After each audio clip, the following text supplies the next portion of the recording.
দৈনিক ভোরের পাতার ফেসবুক পেজ থেকে উত্তরের জেলা লালমনিরহাট থেকে সংযুক্ত হয়েছি আমি মাসুদ বাবু। হিমালয়ের পাদদেশ এবং তিস্তা নদীর পাড়ে এই লালমনিরহাট জেলা হয়। প্রতি বছর প্রচন্ড শীত পড়ে এই জেলায়। এবছরও কিন্তু প্রচন্ড শীত পড়েছে। তবে গত 4 থেকে 5 দিন থেকে সকালে রোদ ওঠার কারণে দিনে তেমন শীতের তীব্রতা দেখা যায় না।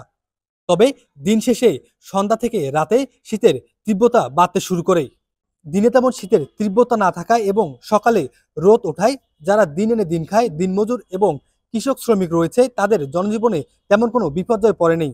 সকাল সকাল সবাই কাজে বের হয়েছে। সকালে কিন্তু লালমনিরহাট জেলায় কিন্তু 16 ডিগ্রি সেলসিয়াস তাপমাত্রা রেকর্ড করা হয়েছে। এদিকে কিন্তু শীত বাড়ার কারণে যে শীতজনিত রোগগুলো রয়েছে সেই রোগীর সংখ্যা কিন্তু দিন দিন বাড়ছে। আমরা ইতিমধ্যে লালমনিরহাট সদর হাসপাতাল সহ বাকি যে 4 উপজেলা হাসপাতালগুলো রয়েছে আমরা কিন্তু ঘুরে দেখেছি, যেখানে কিন্তু বৃদ্ধ এবং শিশু রোগীর সংখ্যা বেশি, এবং বিশেষ করে যে শীতজনিত রোগ নিউমোনিয়া সহ যে ডায়রিয়া রোগীর সংখ্যা কিন্তু বেড়েছে।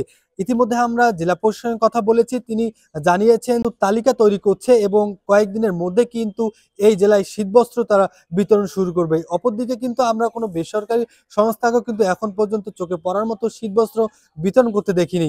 এই ছিল লালমনিরহাট জেলা থেকে সর্বশেষ শীতের খবরাখবর। মাসুদ বাবু, দৈনিক ভোরের পাতা, লালমনিরহাট।